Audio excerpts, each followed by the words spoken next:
जय जगन्नाथ बंधुगण मु आज आपण मानक शिव को स्वप्न देखिले कौन हुए से विषय रे आलोचना करुच्ची।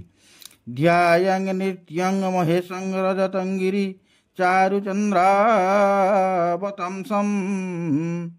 रत्नाकल्पजलांगं परशुमभयं भीतिहस्तं प्रसन्नम मृगवरा इति संतात् स्तुति ममर गणै व्याघ्रकृति वसान्नम विश्वाद्यंग विश्ववन्द्यंग निखिल भयहरं पंचवक्रं त्रिनेत्रं नमः शिवाय।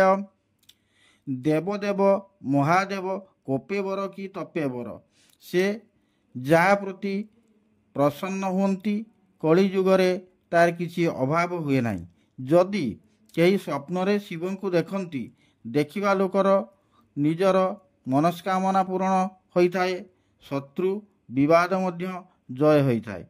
जदि कई स्वप्न शिवलिंग पानी ढालिया स्वप्न देखती बहु दिनर पड़ी रही अटकी रही कार्य सफल हुए।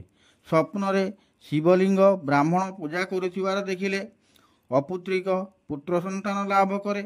स्वप्न महादेवंकर नटराज मूर्ति देखिले बेश देखिले अनायासरे सर्वकार्य सफल हेबा संगे संगे भातृविवाद मध्य खंडन होता है ओ राहु महाग्रह दोष मध्य थिले ताहा मध्य खंडन होता है। मु एतिकी कही विदाय नेउची। जय जगन्नाथ।